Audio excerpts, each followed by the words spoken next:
दोस्तों, मैं विपिन यादव बात करने जा रहा हूं बेबी जॉन की। और इसमें कितनी बात करूं कितने नहीं, बहुत लंबा समय चला गया। और मैं जा जा भी था, फिल्म देखी, एक नहीं दो बार देखी। और दिमाग को बहुत जोर देना पड़ा और बहुत कुछ करना पड़ा। और आखिर मैंने वनवास के लिए भी यही बोला था और इसके लिए भी वही बोल रहा हूं। मुराद खेतान बहुत जबरदस्त प्रोड्यूसर है, जियो उसके साथ है और सारी चीज है। अभी ये समझ से बाहर हो जाता, इसका विश्लेषण करूं, क्या फिल्म रिलीज का क्रिटिसाइज करूं या बॉक्स ऑफिस का क्रिटिसाइज करूं, समझ से पूरी बाहर हो गई। और मैं भी हुकुम का तुक्का हूं, पूरा विश्लेषण इतना सटीक देता हूं कि जानने वाले भी मान जाएंगे कि इसने बहुत रिसर्च किया है। और रिसर्च के आधार पे ही मैं बोल रहा हूं। अभी मुख्य बात पे आ जाता हूं कि लंबी कहानी ना हो जाए और कम समय में भी काम करना है, कम समय में भी बात करना है। एक्चुअली 2020 से ये एटली जो है जवान का डायरेक्टर अप्रोच किया था, तब एटली की दाल गली नहीं। और इस बीच शाहरुख के साथ शुरू हो गई पिक्चर और हिट हो गया। तो स्वाभाविक है वरुण धवन को तो आना ही था। जब वरुण धवन इसलिए फिल्म में आ गया कि एटली ने शाहरुख के साथ फिल्म शुरू कर दी थी और एटली ने अपनी जिम्मेदारी अपने असिस्टेंट को दे दी थी, कालिस को। अभी समझ से बाहर हो गए कालिस और एटली और वो टीम। और ये फिल्म भाई, धानु सर जो है एस क्रिएशन के प्रोड्यूसर, हम जज्बाती तौर पर बहुत जानते हैं।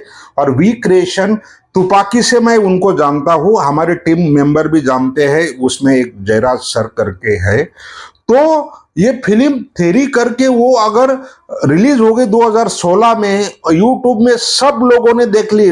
नॉर्थ के लोगों ने 50-60% देख ली और साउथ की तो बात ही मत करो। तो कंपैरिजन करेंगे तो जब ये फिल्म शुरुआत होती है, उसका विश्लेषण करूं ना करूं, मैं इतना कंफ्यूजन हूं।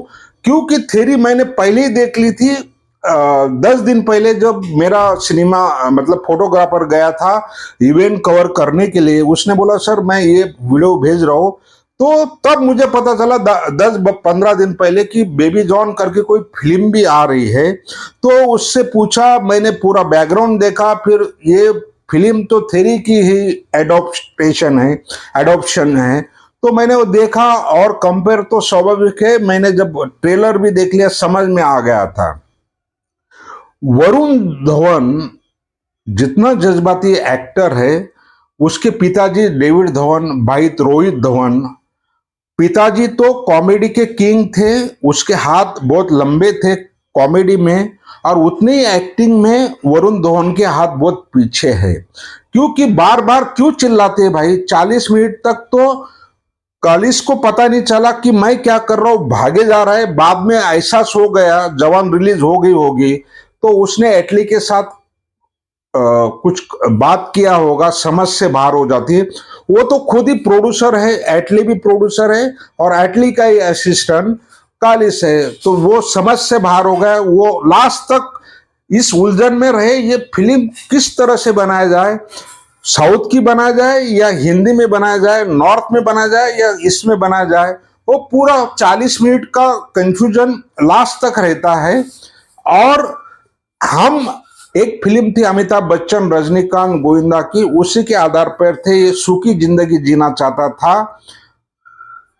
वरुण धवन बहुत हिल स्टेशन पे अपनी जिंदगी जी रहा है और हीरोइन उसकी बेटी बहुत प्यार करता है और उसका नौकर जो है राजपाल यादव के साथ जिंदगी बीत रही है।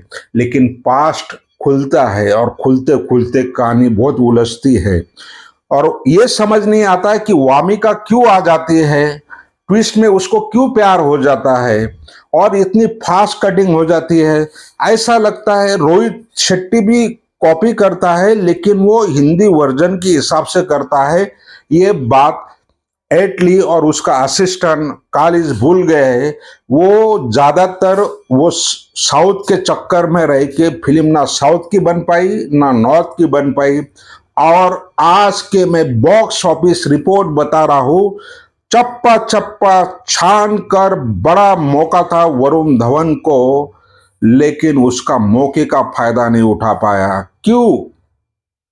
ज्यादातर थिएटर 9 बजे से ओपन किए थे, 10 बजे से ओपन किए थे, 11:30, 12:30 और 1:30, 2, 2:30, 3, लगभग 20% और 30% ही कलेक्शन है। मैं वनवास के लिए भी बोला था, अगर ये कलेक्शन है, मुराद खेतानी और जियो बलि का बकरा बनते जाएगा, क्योंकि कॉर्पोरेट कंपनी में लॉस में जब जाएंगे तो पब्लिक के ऊपर ये बैन हो जाएंगे और भावना फूट जाएगा कि जैसे सब लोग भाग गए थे ये भी भाग जाएंगे। ऐसा एक दिन जियो का भी होगा। एक हाथ सीरीज चलने से कुछ काम नहीं चलेगा। Box office report Pushpa lion king के सामने अभी भी कमजोर है, वनवास तो भाग गया।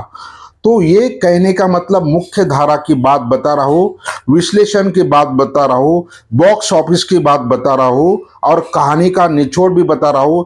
समझ नहीं आ रहा है कि कहां से शुरू करे कहां से नहीं करे। मैंने एक निचोड़ बता दिया था। और ये जब आप फिल्म मेकिंग ऐसी प्रोसेस हो गई है कि उसको डेडिकेशन बहुत लगता है भाई। हिंदी के लोगों के पास पेशेंस नहीं है, साउथ में जाते हैं, साउथ का राइटर लेते हैं, साउथ का डायरेक्टर लेते हैं और दम दबा के कुछ भी करके फिल्म बना देते हैं। जितनी लागत है उतने लगाने में इनका दम जाएगा। कल ऐसा मार्केट स्टक हो जाएगा कि ओटीटी और फिल्म का जो बड़े बड़े लोग हैं वो भी फंस जाएंगे। नौबत ये आ जाएगी, इनको करना क्या है, करना कुछ नहीं होगा।